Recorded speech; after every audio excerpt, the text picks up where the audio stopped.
ഒരു കുഞ്ഞുണ്ടാവാൻ വലിയ പണിയൊന്നുമില്ല.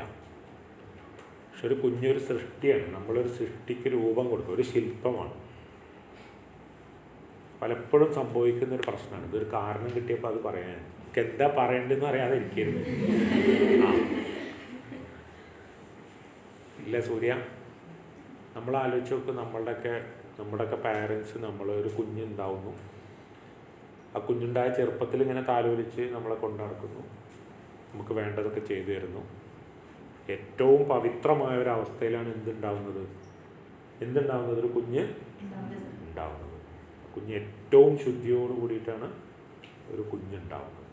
പിന്നെ എന്താ സംഭവിക്കുന്നത്?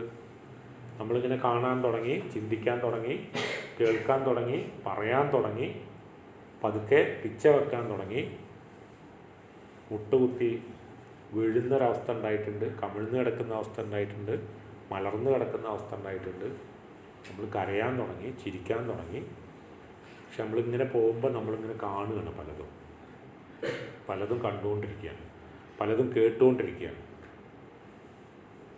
ഇതിനിടയിൽ വളരുന്നൊരു കുഞ്ഞ് എന്താണോ കേൾക്കുന്നത്, എന്താണോ പറയുന്നത്, അല്ലെങ്കിൽ എന്താണോ അവരുടെ മുന്നിൽ കാണുന്നത്, ഇതാണ് ഒബ്സർവ് ചെയ്യുന്നത്. അതാണ് അവരുടെ ലോകമായി വരുന്നത്, അതാണ് അവരുടെ ലോകമായിട്ട് വരുന്നത്.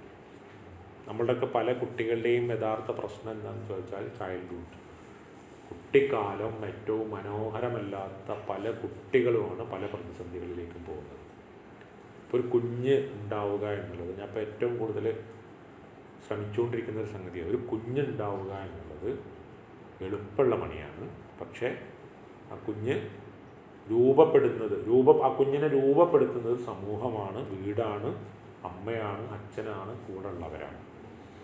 അപ്പം നമ്മൾ കാരണം ഒരു കുഞ്ഞ് മോശപ്പെട്ട സാഹചര്യത്തിൽ രൂപപ്പെടരുത് എന്ന് നമുക്ക് ചിന്തിക്കാൻ പറ്റണം. നമുക്കുണ്ടാവുന്ന കുഞ്ഞുങ്ങളാണെങ്കിലും ശരി, നമ്മുടെ മുന്നിലിരിക്കുന്ന കുഞ്ഞുങ്ങളാണെങ്കിലും ശരി,